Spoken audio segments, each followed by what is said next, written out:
my subject matter, just to let people who's on this podcast understand, and Tom as well, is that I have become, who did I interview?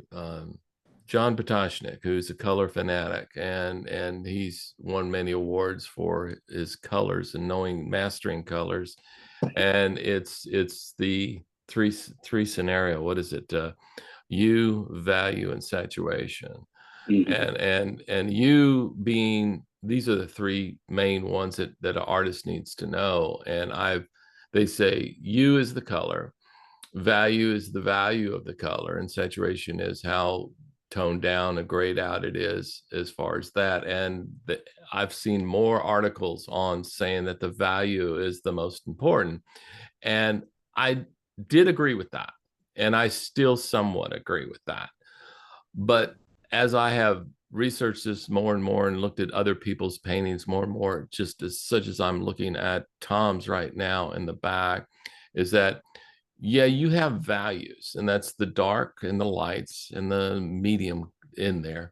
But in order to make those values talk to the rest of the painting, the rest of the painting has got to be saturated.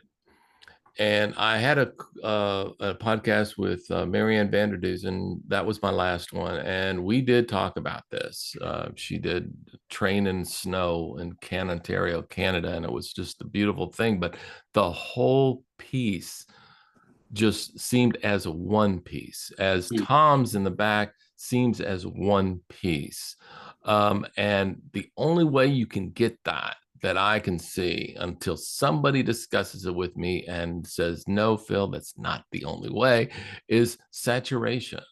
And that is not only the value of the color, but it is the degree that it is basically grayed out. Because as you saturate with the complement of its color, and that dulls down. But you can also saturate it with the point of grayness, because if you get to total saturation, it is gray. It is nothing but. So the nice thing that it has opened my door up as far as me is that when I do not ala prima, when I do a prematura or a gray scale, anytime as far as an underpainting, it will have a certain saturation to all of those grays, that they all work. And when you don't have that, you'll notice it.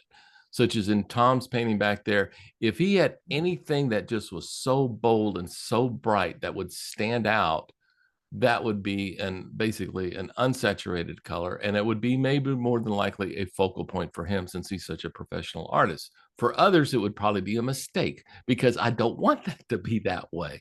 Right. So in order to get that out of the way, your real bright colors, you have to saturate your color, and you have to saturate it with the rest of the piece, because if you do not, it will then stand out.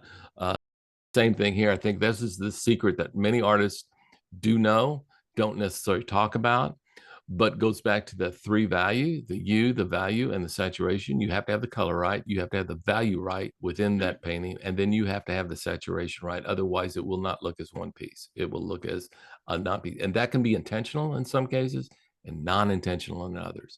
In Tom's piece here, it is intentional not to have anything just absolutely stand out by itself.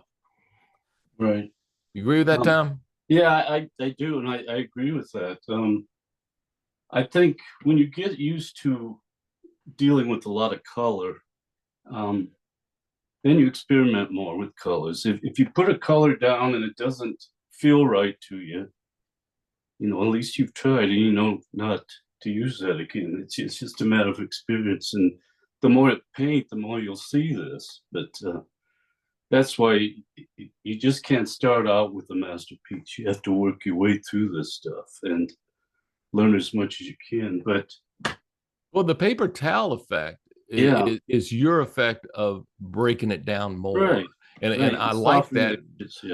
Because when you started saying the students out there of yours go ahead and start using their fingers, I mean, okay, you may take it on the first finger the first Right, time, but then again, if you put that finger back on onto the painting again, right, you yeah, are right actually anywhere else. transferring your Yeah, stuff back onto the painting yeah. and messing it up even more. And So it's I still will touch with my little finger once in a while, but that's just to test it out. I'm not in there doing any of the stuff that I see a lot of artists doing. And I think too, we talked about this earlier, is you can't sit this close to a painting and paint it. I can't anyway. mhm, And mhm. all the students I have in my workshops, I actually make them get up every 15 minutes and step back and look at their paints because so often they don't see that Mhm. harmonizing that you need to put in a painting because they're too close to it. They're too busy trying to The work out this tree here right. when The they should be detail back there working out the whole design. the So detail will kill you. yeah, Every single you yeah, sit there and do the detail in the middle of painting right, and not right, at the end of painting, yeah, it's going to kill you. yeah, And Tom is, said this so well with the it's the light painting, and I'll bring that up one more time that he sits there with the acrylics and gets the objects of what that painting is first. He gets all the objects in, and then the value of those objects, such as the darks and the lights and stuff like that, and gets those in there first. He doesn't mess with the detail. Now, where you're seeing, I'll bring the painting up, and as you're seeing that painting, that these green on the bluff and the orange that he's got and the yellows that he's got on the trees, that's later on. right. That's not right off the Yeah, that's bat the that you icing start on the doing. cake. There That's you what we go. say. Yeah, the cherry with the icing and Yeah, all that stuff. that's it. That's where That's you want to exactly be. right. Yeah. Same with his back painting. I mean, the object that I see as the brightest that's on that back painting is there's a little bit of light on the back left hill there.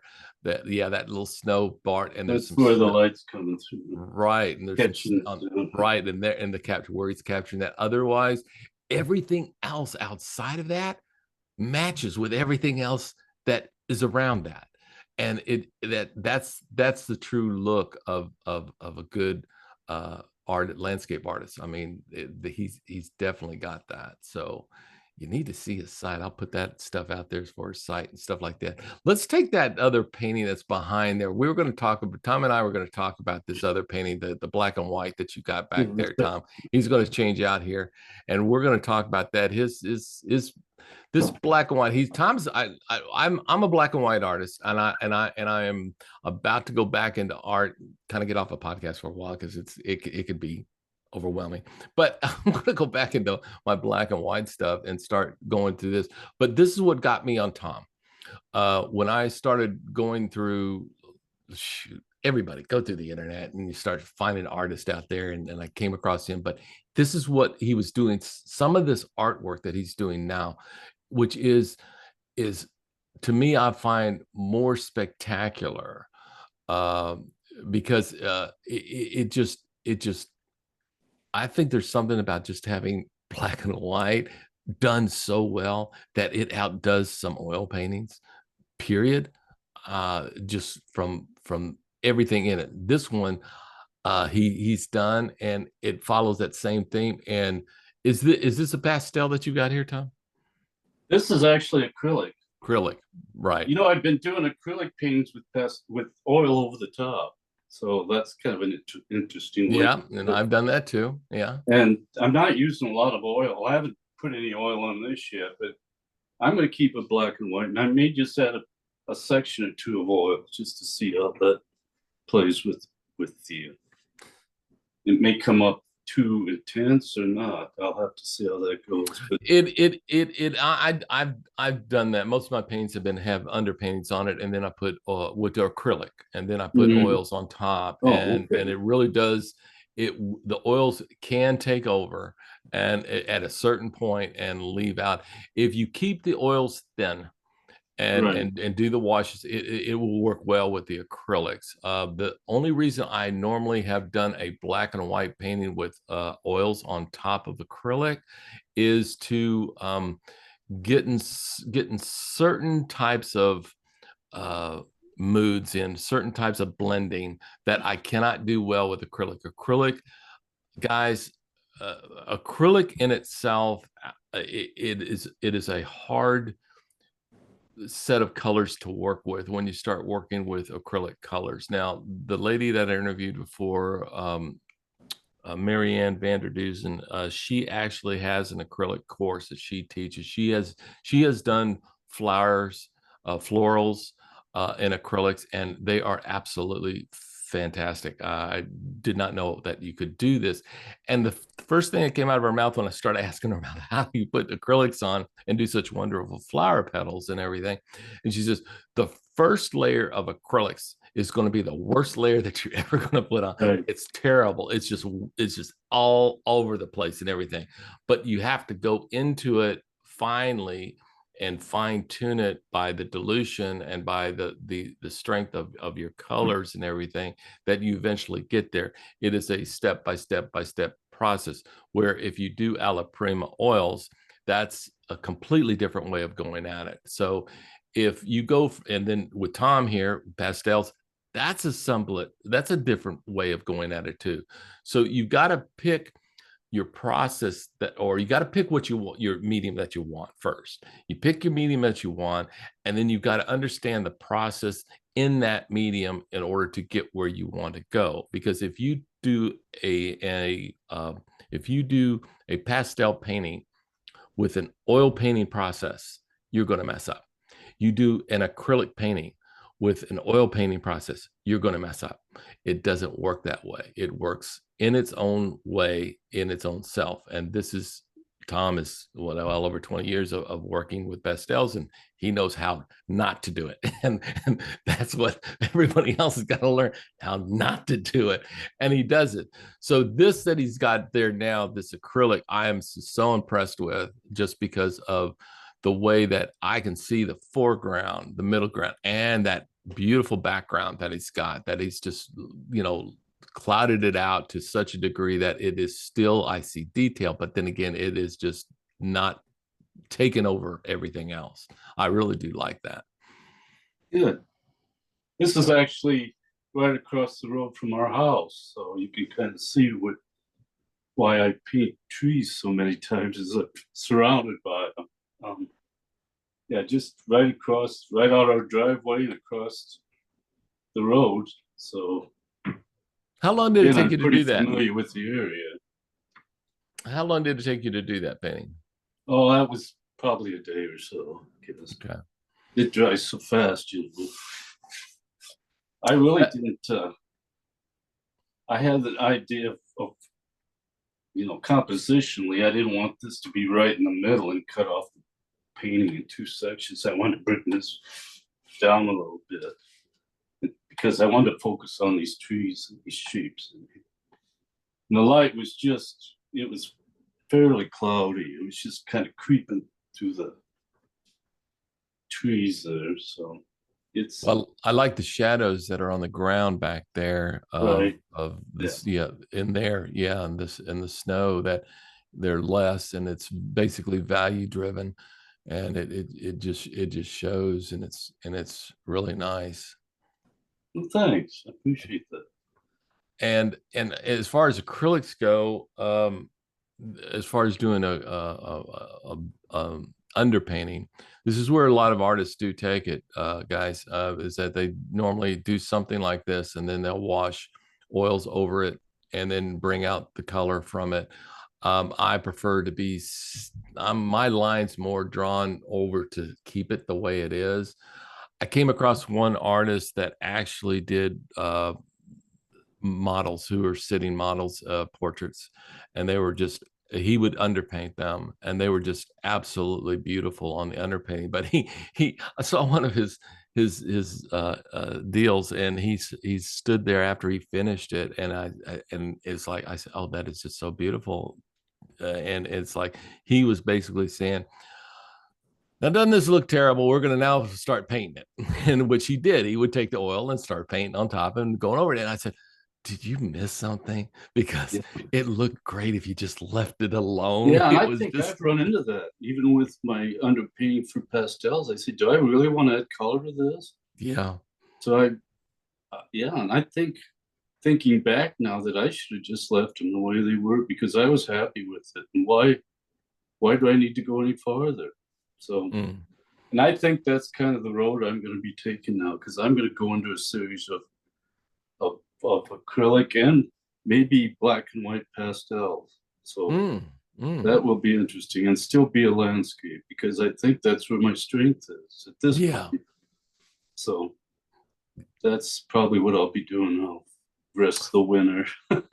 Well, I mean, yeah, if you're hosed up inside, I mean, and you got that Yeah, kind of that's if you right. got that kind of backyard, I mean, then Yeah, I would say exactly. Yeah. you got no problems in Yeah, the I don't future. have to travel far, and I No, don't. you All don't. my paintings that I've ever done are within 5 miles of our house. So Really. we live in a little town in Iowa, My and gosh. I don't have the luxury of mountains and vistas and all that stuff. So I'm pretty much in the timber area. We call it timber here. Yeah, and I'm looking more for that. I'm located, as most people who listen to me, in Dallas, so it's Mhm. like we're flat. I mean, it's Yeah, just like we're if you want to paint a cow, it's pretty simple to do. It's just right outside the door. But if you want to paint what Tom's painting, you're gonna yeah, have to kind of go a little ways in order to yeah. find that. It's just not here. It's just not here. That's But right. I do like it though, and I think me as myself is going back into art. I will be doing the same as Tom. I'm going to. I'm fairly good at black and whites, and I like.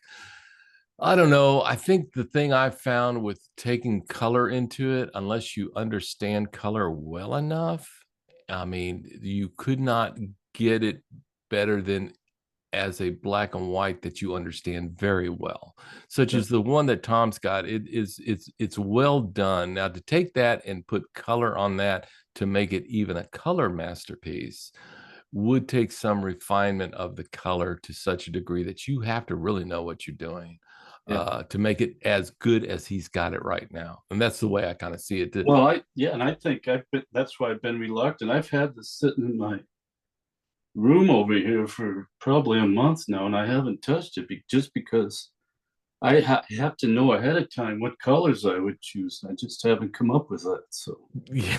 I think it's probably going to be right where it sits right now. I'm going to put some kind of a coating over the top and call it good, probably. That's beautiful. That's Thanks. beautiful. Beautiful. Well, Tom, we thank you for coming on board. We thank you for talking with us and showing us definitely your art. That is just beautiful stuff. And we hope to be hearing from you soon. And the thing is, what I'll do is, like I said, I'll put your website and some of the other things out there when this gets edited and posted. And hopefully we can have a whole bunch more about pastels. So people out there, just if you're interested, let me know. If you're not, oh, let me know too. So this is Phil McNally, and this is with Artist, and we appreciate you coming on board. Thank you very much. Have a great day.